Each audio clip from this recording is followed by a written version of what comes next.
Hello everyone, welcome back to the channel. Now in this video, we are going to implement the find method.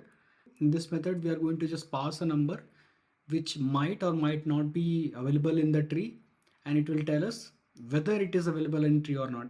If it's there, it will return true. If it is not there, it will return false, right?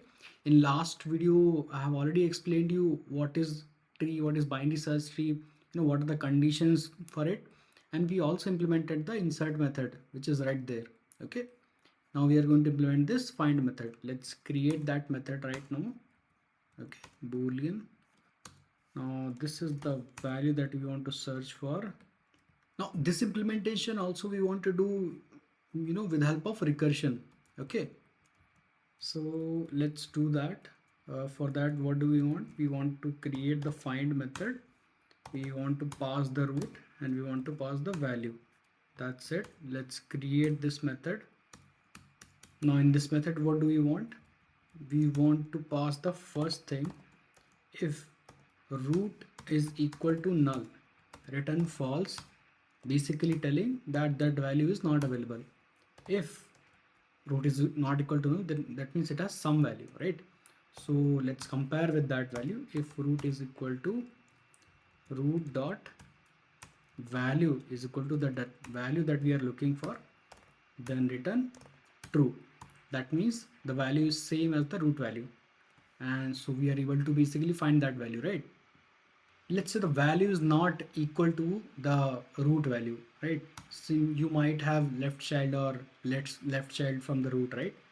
Now let's check with those values. If the value that you're looking for is less than root dot value, right? So if it is less, then we want to look where? In the left side of the tree. How do we do that?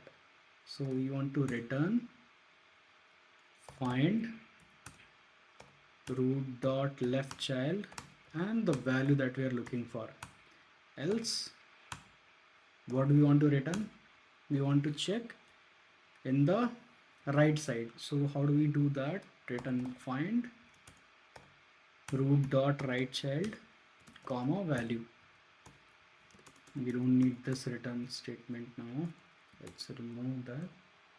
Yeah, that's it. Your find method is ready with the help of recursion. What we are doing here, we have passed the value that we are looking for, and we have created a recursive method. For that, we need some root value because we have to recursively check in the left side or right side of the tree. That's why we are passing this particular argument. And what we are checking, this is our base condition. If root is equal to null, then return false, right? Then this is the condition that will actually return our logical conclusion, if the value is present or not. If the value is present, then it will return true. Else it will check either left side or right side. If it is not present in either of the side, obviously this root will become null at some point of time, and it will return false. So currently I'm passing 6, which is actually part of the tree. So we are supposed to get true. Let me remove this log. Okay, now we're supposed to get true, and we are getting true. Let's pass 66, and we are getting false. So it is working perfectly fine. So that's it. This is a straight simple implementation of our find method.